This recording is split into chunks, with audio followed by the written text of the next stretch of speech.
어서 오세요. 반갑습니다. 안녕하세요. 저는 30대 남자입니다. 유튜브를 통해서 이런저런 사연들을 보다가 익명이 보장되는 이곳에서 제 이야기라도 말하면 그나마 속이 시원해질 것 같아서 사연을 보내게 되었습니다.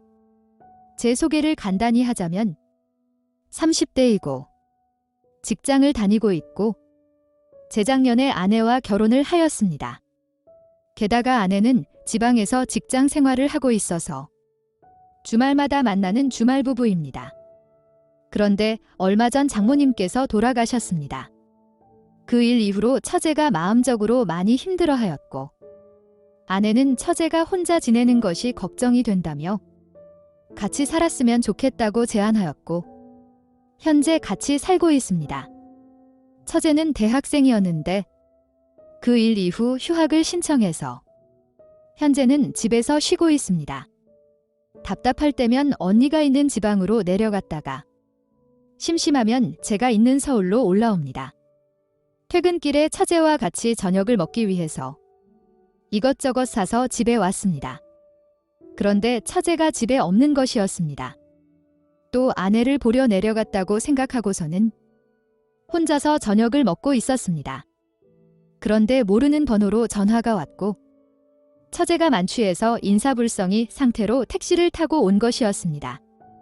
그날이 시작이었던 같습니다. 정말 하루가 멀다 하고 매일 같이 술을 마시는 것이었습니다. 동창회, 친구 모임 등이라고 하길래 집에서 우울하게 있는 것보다는 사람들과 만나서 어울리는 것이 좋다고 생각하였기에 별다른 잔소리는 하지 않았습니다. 하지만 지나고 보니 그때 말리고 붙잡았어야 했습니다. 매번 만취해서 들어오고 필름이 끊겨서 전날 무슨 일을 저질렀는지 기억은 못하였지만 처제의 상황과 마음이 이해가 되었기에 별말을 하지 않았습니다. 하지만 그 수위가 점점 더 높아져만 갔습니다. 하루는 속옷 차림으로 집에 들어온 것이었습니다. 너무 놀라서 무슨 일이 있었냐고 물었더니 길고양이 새끼들만 있는 것이 불쌍해 보여서 춥지 말라고 벗어주고 왔다는 것이었습니다. 그러고서는 얌전히 걸어온 것이면 다행이겠는데 어디서 넘어졌는지 사방팔방 까져서 들어왔고 벗어주고 나서 처제도 나름 추웠는지 이상한 박스랑 쓰레기들을 두르고 왔습니다. 그러니 온몸에서 악취도 나고 더러운 것도 묻고 난리도 아니었습니다.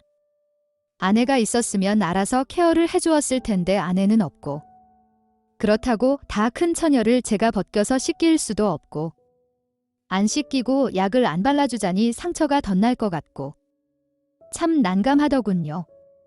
아내에게 전화를 걸어서 물어보았지만 차마 결정은 못 내리길래 알아서 처리하겠다며 전화를 끊었습니다. 이미 못 볼 꼴 다 본 상황인지라 가볍게 샤워를 시키고 옷도 갈아입히고 약도 바르고 밴드도 붙여주었습니다. 다음 날 일어나면 처제도 스스로 그런 난감한 상황이 있었다는 것을 인지를 하는지 저를 피하는 것 같았습니다. 이런 일이 있고 나면 처음에는 아내도 처제를 이해한다는 마음으로 조용히 넘어가는 것 같더니 자꾸 반복이 되자 잔소리를 하는 것 같았습니다. 그래서 그런지 처제가 낮에 연락이 왔습니다. 언제 퇴근하는지, 저녁은 먹고 오는지 묻길래 일찍 끝나고 집에 가서 저녁을 먹을 예정인데 뭐 먹고 싶은 거 있냐고 역으로 처제한테 물었습니다. 그랬더니 먹고 싶은 거 없다며 퇴근하고 집에 일찍 오라는 것이었습니다. 그날 저녁에 축구 경기도 있고 처제가 좋아하는 치킨과 생맥주를 도착 시간에 맞춰서 집으로 배달을 시켰습니다. 퇴근하고 집에 들어가니 아직은 많이 미흡해 보이지만 많은 노력을 한 것이 바로 느껴지는 잔치상이 차려져 있었습니다. 구석에 치킨도 올라와 있었고요. 처제에게 저녁을 준비할 줄은 몰라서 치킨을 시킨 거라고 오해는 하지 말아 달라고 하였습니다. 맛있게 저녁을 먹고 있는데 술을 주는 것이었습니다. 기분도 좋고 고맙기도 해서 겸사겸사 처제와 같이 술을 마셨습니다. 그래도 그렇게 많이 먹을 생각은 없었습니다. 한 잔, 두 잔 먹다 보니 진열장에 있는 양주도 꺼내서 먹게 되었습니다. 그래도 오늘은 처제가 정신을 차리고 마시는 것 같아서 다행이라고 생각했는데 갑자기 취기가 오르는 것 같더니 결국 저를 못 알아보는 것이었습니다. 남은 술까지만 먹으라고. 더 이상 술이 없다고 하였더니 본인 방에서 소주를 여러 병 꺼내오는 것이었습니다. 그러면서 혼자서 술을 마시는 것이었습니다. 적당히 먹다가 잠들겠지 싶어서 그냥 내버려 뒀습니다. 게다가 다음 날이 주말이었기에 늦게까지 처제가 말썽을 피워도 다음 날 회사를 안 가니 늦잠을 자면 됩니다. 역시나 술은 처제를 삼켜버렸고 아내에게 전화를 걸어서 한참 동안 주사를 부리더니 이제는 저한테도 뭐라고 하는 것이었습니다. 그냥 다 받아주었습니다. 진상의 끝을 달리다가 피곤한지 자려고 방에 들어가는 것 같아서 대충 정리하고 저도 방에 들어가서 축구 보다가 잠이 들었습니다. 다음 날 아침에 자고 있는데 아내가 집에 왔습니다. 거실을 보고 기겁을 하면서 저보고 절대 나오지 말라며 소리치는 것이었습니다. 그 소리에 놀라서 무슨 일이냐고 방문을 열고 나갔더니 처제는 알몸으로 거실에서 누워 있었고 냉장고는 문이 열려 있고 카페트에는 오줌도 있었습니다. 처참한 거실 꼴을 보면서 할 말이 없더군요.